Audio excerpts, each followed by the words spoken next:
Hi, this is Olga. I will read a flash fiction story, a new chapter of my podcast, Life is Great Despite Its Troubles. It's called The Cellar. Carla was worried because Gordon and his kids had not arrived at the shelter as arranged. She went to the apartment where he was evicted and found the workers demolishing the building. No trace of Gordon, his truck, or brother Francis, the old Franciscan who volunteered to help him. Her husband was a police officer, and she called him. "You know," he told her, "you couldn't announce a missing person if there is no proof or it has passed at least 48 hours. "I know, Mike, but Brother Francis would not disappear like this. In 60 years, he never failed to report to his superiors if he would be late to one of his reunions. And Gordon wanted a sure place for his kids. This is very strange, and I need your help." Reluctantly, Mike asked for some spare time at work and went to the marginal slump to ask questions around the old building where Gordon had lived, and the foreman dismissed him violently. The police officer showed him his badge, and a group of workers with hammers and other heavy tools surrounded him menacingly, so he had to call for help. Something suspicious was happening there, and he was not the kind of person who would let be intimidated by a group of thugs.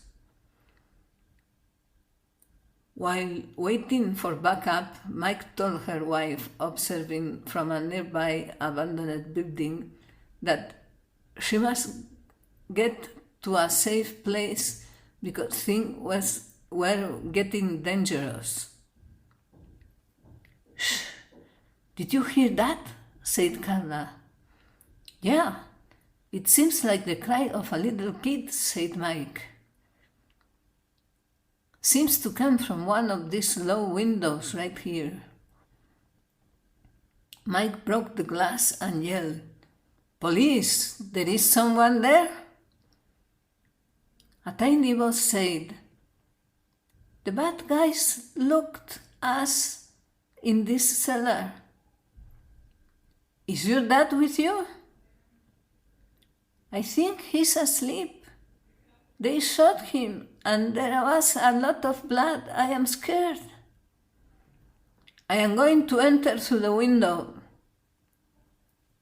"You wait for the police and call an ambulance," said Mike to Carla before he began to slide through the little hole. Mike found a dark, dusty room and a 4-year-old kid on a table with a baby in his arms. On the floor were the bodies of 2 men, the old Franciscan and the kid's father, both bleeding and unconscious. They were alive, but barely. He tried the door, which was locked and blocked from the outside. He assisted the wounded, and Gordon began to recover his conscience. "Are my kids alive?" "Yes, your boy is a hero." "You have to go to my building. There were 3 men in suits hiding 2 corpses and bags of money. Brother Francis and I saw them when we returned to my flat to pick up something we had forgotten. Then they brought us here and shot us." Silence, waiting in the dark. It was like hours. Mike asked Carla to throw her coat through the window to cover the frozen kids, and he tried to keep Gordon warm with his jacket and body. The old Franciscan was almost dead. Finally came the sound of many police alarms. One team went to the house and the other to liberate the prisoners in the cellar. Carla arrived with the police. She embraced Mike and took care of the kids.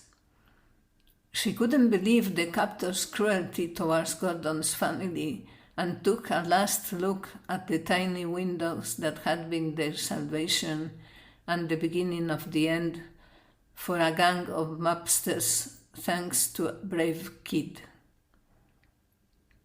Thank you for listening. The end.